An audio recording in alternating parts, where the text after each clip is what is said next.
So next question I'd like to ask all of us. In which area above do I feel I need to work on immediately?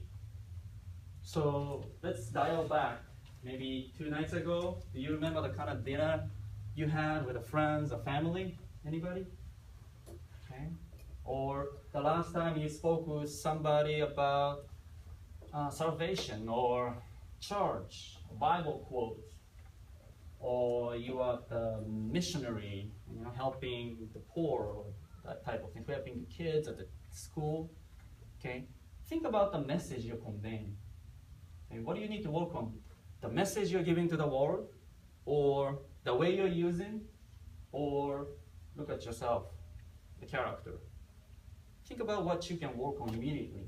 Think about which one. Everything is kind of, interchangeable, but you can pick. Okay, when I'm talking to a friend on the phone who is not saved, who is not a Christian, okay, do you associate with anybody? Associate with somebody who is not from Christian background? Yeah? Okay, I have friends from Muslim background, Jewish background, Buddhism and Hindu, everyone. I don't invite them to the church, but I represent. Okay? So think about that type of thing. These 3 areas you can work on. Okay? Again, focus from heart level. It's not about what you say or how you say it. It's your intention. One of the person who is a Christian background from my work, he always says, he's actually vice president. He and I speak about Bible and all that stuff sometimes during the work time. Okay, and I get paid for that. And he said, as long as it's the right thing and the right thing to do, that if the person doesn't like it, it's okay, because they'll come back and thank you, if it's the right thing. So sometimes we worry about how we say what we say. Don't worry about techniques. Check your heart and a motive. What's your heart like when you're talking to somebody or listening to somebody? Okay? And of course, seek the help of your parents, pastor, and or elders for your guidance. Okay? What was the Bible quote? I forgot. It says, it's a foolish to counsel yourself. In a proverb, you can't counsel yourself. That's a foolish thing, right? I don't even know which proverb. 5 years old Christian, so. Okay. Example. How did Jesus discern about the heart? Okay. See Greg's handout from May 10th last week. For example, Mark chapter 1, 1 to 23. It talks about the Pharisees. I think it's talking about washing the hands. Hey, you guys are not washing the hands before meal, right? Kind of a traditional thing about doing things. I heard that the Christian is about done, and religion is about doing something. It's not about that. It's not about doing things. It's about your heart motive. Okay? But yeah, when you eat lunch today, wash your hands. So the other thing. Okay? So once you identify, for example, let me go back to this presentation. Let's say, this is where you are, and Nathan, this is where you are, and Selena is like this. How do we go about it, really? How do you identify? So that's why you need somebody's help. You can submit to the idea. Alan, I know you're elderly side than us. I know you have somebody who can give you guidance. Yes. Yes, absolutely. So seek that person and just let them give you one thing to work on yourself. Okay? So once you identify that area, here's how we do it. To work on, we can either build up or chisel away. Build up or chisel away. Meaning, some of us, like myself, I haven't even finished the Bible yet. How many of you have finished the Bible? Wow, see, I haven't finished. 5 years I haven't. So I need to build up some knowledge also. I need to build up some experiences as well. And the other one, chisel away, meaning some of us are like constipated with the knowledge and we need to act on something. we know so much about Bible. We heard so much from the kids' age. You know, how many of you have been to the church since age 3, 4, 5? See, of all things you heard like this much, and you're sharing this much, like you're hiding an illegal wife or something, like a hidden girlfriend or child. You know, some Christians act like that. You know, I don't want anybody to know I'm a Christian. How do I know? I was like that. So, okay. So chisel away. You know too much. All right. So identify what you. For example, I was looking at somebody, and he has so many tattoos. At the LA Fitness, I was working out, you know, and I see this big cross on his arm. What do you think I said? Are you a Christian? Because I can't help say something to people. I said, I like your tattoo. And he's like, you know, piercings, and he looks scary. I don't think anybody want to talk to him. That challenges me to talk, right? So I like that. So I say, I like your tattoo. Oh, thank you. What is that?